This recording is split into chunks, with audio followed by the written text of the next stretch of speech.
In this edition of In the Trenches with Dave Lapham, brought to you by First Star Logistics, we catch up with Joe Goodberry. And Joe, I'm telling you, he puts in the time and he studies the draft. He studies free agency. He studies salary cap as much as anybody does. And he has got a handle on all of it with respect to the National Football League. And he's got opinions. And I think you're going to like what Joe Goodberry has to say.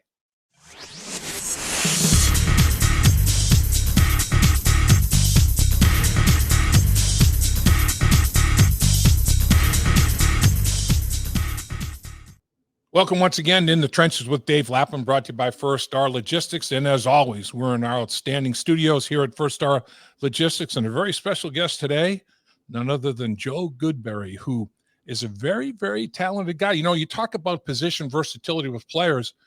Joe, you're a versatile guy. I mean, you're a writer, you're a blogger, you're a social media manager, you're a podcaster, you're an analyst of the free agency, of the salary cap, of the draft. Man, what don't you do, my man? You are enough hours in the day for you? I can't sing. That's what I can't do. So that's about that. That's about it. But you're right. I like to be well-rounded. It really it didn't plan to be like that. But as people wanted more and more content, want you to do things like a podcast, as you're doing right here, you kind of fall into it and see where it can take you.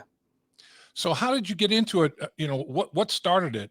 Was it just a love of football and you decided to just attack it and it blossomed into this major career that you have going on? Yeah, I guess so. Obviously I love sports and football, and that was always a passion of mine. And, I remember back in about 2009, I would say, there was a blog I used to go to all the time, CincyJungle.com. It's still around, SB Nation blog. And you could write and put fan posts up on the side, and sometimes if they're really good, they'd promote you into something further and put you on the front page. And I remember just starting there and just writing things out, putting my thoughts down. I just wanted to put it on paper and really, flesh it out. And people seemed to like it, and it evolved from there. And I focused on player evaluation, film reviews, touched on X's and O's. And at the time, I was still learning in that position, adding in data and analytics that I, felt were coming in the future years. And, I think are much more mainstream now. And it just kind of evolved and kept going. And, as you do it and people want more of it, more places reach out and want your services. And that's how it went. That's great. So we talked about some of the things that you analyze and you focus on. Let's hit salary cap for a second. There was just a great article that Jeff Hobson just did on Katie Blackburn on Bengals.com about, all about her as a female executive in a man's world in the National Football League. And she is highly regarded around the league, the way she handles the salary cap, her methodology. What do you think of how the Bengals handle salary cap? They're interesting. They're one of the few teams left that really don't throw huge guaranteed money out there, right on the onset. I think that's okay in a lot of ways when you got your own homegrown guys that maybe are used to it. I think it maybe affects them a little bit when they dive into free agency. Now, they've been very successful in free agency, right? I mean, the last few years here, it's hard to really knock them. I do think it, when we're looking at guaranteed money, the leagues, not just the NFL, but every league, you see the NBA and MLB, they are pretty much guaranteed contracts throughout. The NFL is a different breed, but then you see the Deshaun Watson, you see the Kirk Cousins, these guys get fully guaranteed contracts. Are we heading down that road? Will that be a hindrance to them in the future? I don't know. It seems to not really hurt them too bad now. I think it still comes down to there is the guaranteed money that the agents and the media is going to report. And then there's also the effective guarantees. You'll take Trey Waynes, for example, right? He got $16 million guaranteed to sign in Cincinnati. They weren't going to cut him after 1 year. He gets 2 years here. And because of it, he effectively made $32 million, and they released him after that. You can pretty much look at your first 2 years of what you're going to be paid. And you could expect the Bengals are going to keep you for those 2 years and probably 3. They tend to keep guys a little bit longer than most of these clubs. So that's something I think a player has to balance and his agent has to balance. Do you want to report the big number, or do you want to look at it and say, I'll probably make the same if I stick with Cincinnati because they'll put the same trust in me? I think a good example of this is probably what's going on with the Jessie Bates extension. We can only surmise right now based on his agent and, how he's negotiated contracts the sticking point probably is that guaranteed money and that number and what that actual guarantee it is, and not just effectively guaranteeing, which I feel like the Bengals probably would effectively guarantee those first 3 years at, a guy that is just 25 years old. You'd probably see the entire deal here. So you got to wonder at one point, does it hurt them from signing big guys? Will it hurt them in re-signing a Jessie Bates? Overall, they're doing a good job and playing within their sandbox, which I think is important. So how the Deshaun Watson deal, the other owners already in the National Football League have kind of come out with concerns about guaranteeing that deal like they did. Do you think that's a one-hit wonder? Do you think that's going to be the standard operating procedure now for all quarterbacks in the National Football League, with the Bengals on the horizon here very shortly? I mean, the Bengals, I think, would be ready to start negotiating this offseason with Joe Burrow to try to get an extension if his representation felt so moved. Do you think that it's going to be a firestorm amongst quarterbacks in the NFL? Do you think that spreads to other position groups in the National Football League? What do you think about what Cleveland started with this Deshaun Watson guarantee? Obviously, Cleveland was in a desperate situation. I feel like if you followed the reports and it was Cleveland's out of the running for Watson, it probably meant, hey, if you come with a stronger offer and guarantee that full deal, you can be right back in the mix with these other teams. And that's the way Cleveland went. So they had to go overboard a little bit. So I do think other quarterbacks will look at that, and other agents will say, well, let's try and do the same thing. Let's see if we can also get that. Doesn't mean it will happen. Sometimes those contracts that are way out of whack like that do have an effect down the line. I think of the DeAndre Hopkins wide receiver contract a few years ago when he got traded from the Texans to the Cardinals. Right. He ended up getting like $28 million a year in new money in the new years. And that affected, I think, the Devontae Adams and the Tyreek Hill deals in Green Bay and Kansas City. And because of it, they ended up being traded. Now, I don't think it will have an effect on every quarterback, on every situation, every franchise. I do feel like the Bengals have paid their quarterbacks with Andy Dalton and Carson Palmer. Carson Palmer at the time was the highest paid quarterback in the league when it happened, So I do think if they have to amend the way they do contracts and give out a little bit more guaranteed money, I do think they will do it for a guy like Joe Burrow. I do think they'll do it for a guy like Jamar Chase when the time comes. They paid AJ Green. They paid Geno Atkins. They'll pay their borderline Hall of Fame, superstar, great players. They've never really had a problem with that. I think it's the guys that are on the cusp or maybe a step or tier below the Jessie Bates guys that, you kind of want them to be that all-pro, Pro Bowl kind of guy, and he hasn't yet. I think that's where they struggle sometimes to nail that final nail in the coffin there to get that contract done. So I do think it'll have an effect. At the same time, Burrow just strikes me as the kind of guy that the deal will be secondary. I'm sure he'll want his money. He'll want to get paid. Right. But he's also wants to win. He wants to have the best team around him. He wants that, that salary to not be a hindrance to building a roster. Yeah, the Tom Brady effect. Although Giselle's obviously a big factor there. That's that's a lot of cash right there with having a wife named Giselle, who's supermodel extraordinaire. Look, the interesting thing again about the Bengals with the contracts, and you see here just recently, 31-year-old linebacker goes from Seattle to the Rams, 5 years, $50 million. Terms and conditions, language. I mean, what is the extent of that contract? I'm sure there's a couple of years with guarantees, but the Bengals' posture has always been, in my opinion anyway, at least when I was negotiating contracts with them, a lot different. There wasn't any salary cap and all that sort of thing. But their whole thing was, look, we want to put together a deal. We can live the life of the deal. You will fulfill it. We'll be good about you fulfilling it, like you talked about. And this 5-year, $50 million deal could end up being, 2 years, $30 million or something. There's all kinds of ways to get out of it with language, terms, and conditions. So I guess, not all contracts are the same, correct? Yeah, that's right. And you're right. It's probably a 2-year deal for Bobby Wagner with the Rams. Even if he's still playing at a high level, that's basically a team option at that point. Do you want to keep him for 3 years? Go ahead. The contract's not crazy. It's also how you structure it too.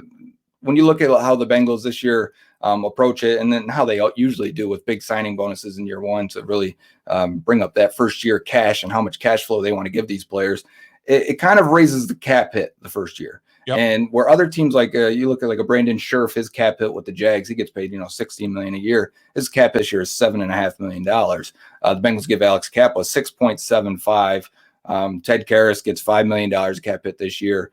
You can see guys like Laken Tomlinson get $4.5 million for the Jets this year. Now that's just a cap hit this year. Cash, all these guys got paid. They're all getting their money this year. But it's how do you want to balance your roster and structure it? The Bengals like a more even cap hit through the life of the deal, which means they're never going to get in cap trouble, right? They know it's going to be, if a cap hits, we hear a 4-year, $40 million deal. We think automatically it's $10 million every year. It's not the case in terms of the cap. It could be 7, 8, 10, 10. It'll balance out through the life of the deal. The Bengals like that. They like a more spread out, even cap hit. Where some teams, you look at the Scherf, seven and some change this year. Next year, it's like $16, $18 million cap hit.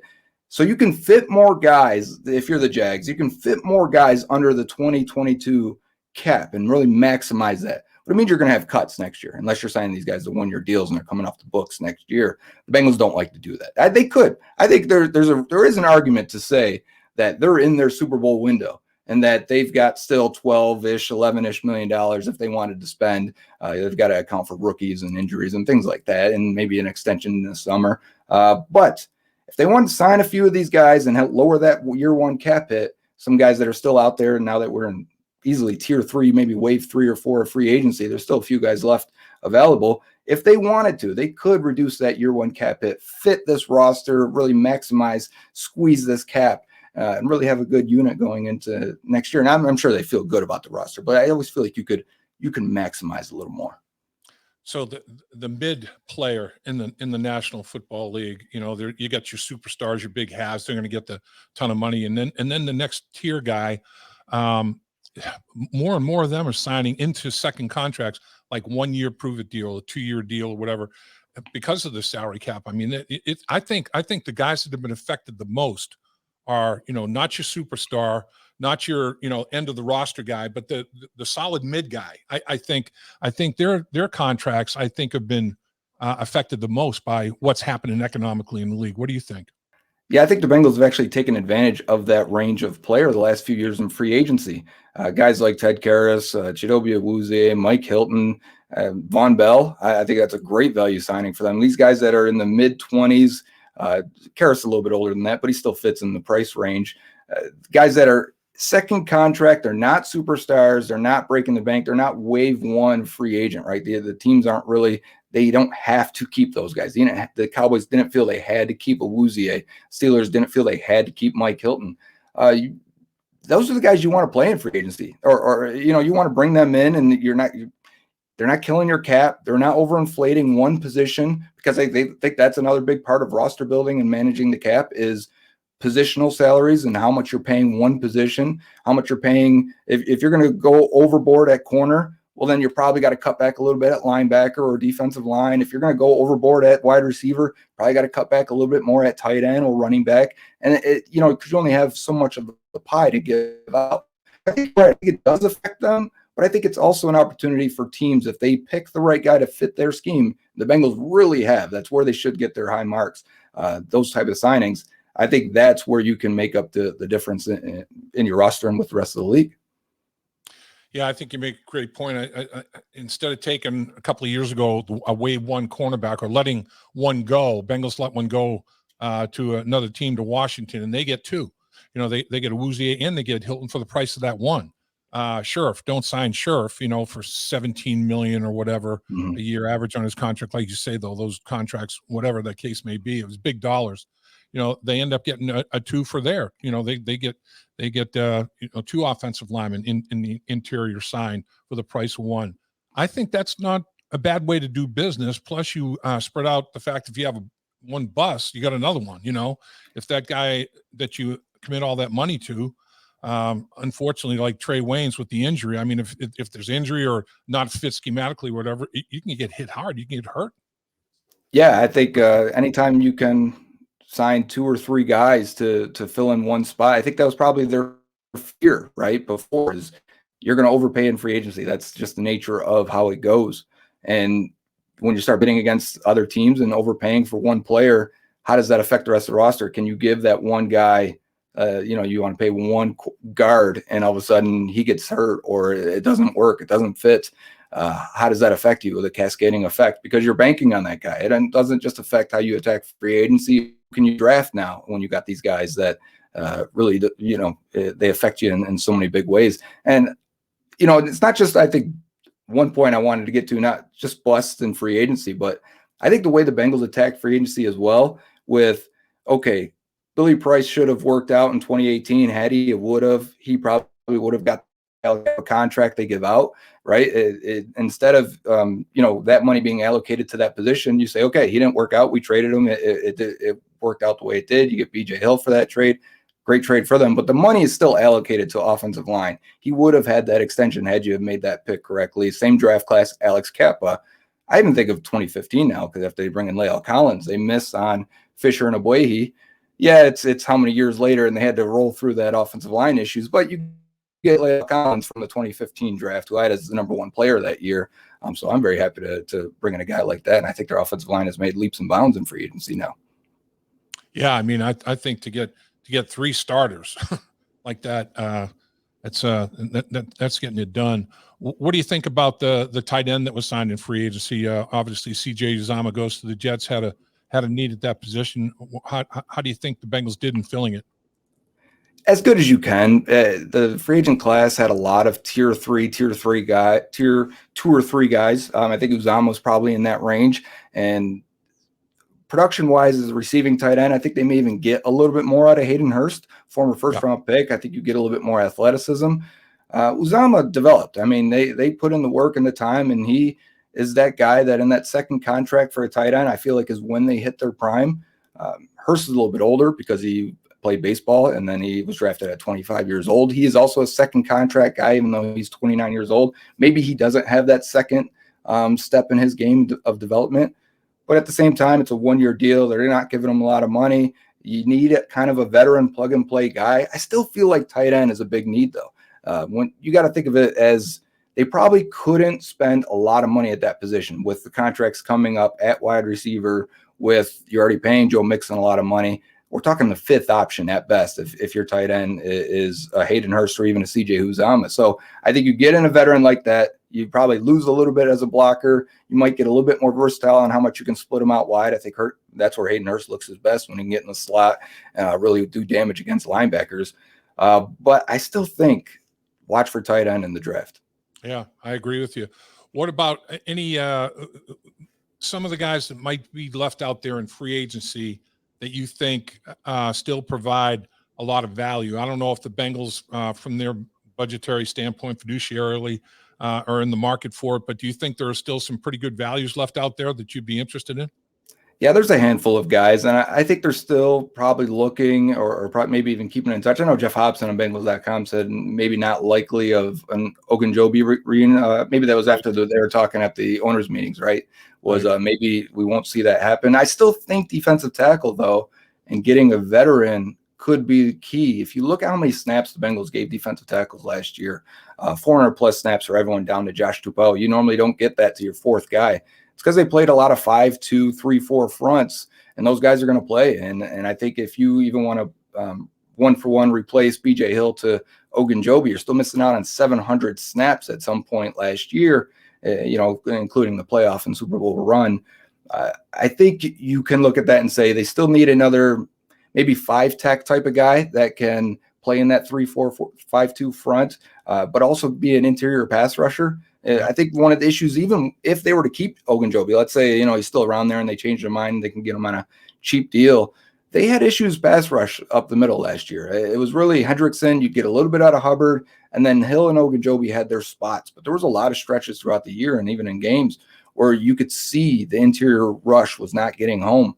And I think adding a guy there at defensive tackle, and I think that's why they had interest in Jaron Reed, too, to also help in that spot. That's a big need for them. And I think even though they signed Eli Apple at corner, they're probably thinner at that position than they want to be. You look at last year, a guy like Darius Phillips was their 5th guy, and Eli Apple was their 4th. Projecting going into the year, if Trey Waynes would have been healthy and would have been the starter, right. I think they'd like to get to 4 or 5 guys that you feel comfortable with. Does that mean that's a pick at 31? Can you find another veteran minimum wage guy like Eli Apple was last year, and it was about this time that he signed as well, about 2.5 weeks into free agency. So I think you could still see them dip in a little bit. I still would bring in a veteran left guard. If Quentin Spain hangs around any longer, is there still interest in bringing him back? I'm sure they'd love it if one of the guys they drafted last year won that job. I just think that's a little risky for a team that has Super Bowl aspirations again. And, if you could add a veteran left guard, you really don't have a weak spot on that offensive line if everyone pans out.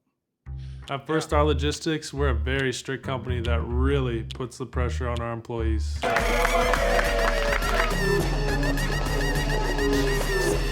Breaks? What are those? That's what I'm talking about, Icky. Get the body right, then the mind's right. Gotta get that body right. That's right. Yes, sir. Become a star with a chance to earn the highest commission percentages in the industry as a freight broker agent. Check out firststarlogistics.com.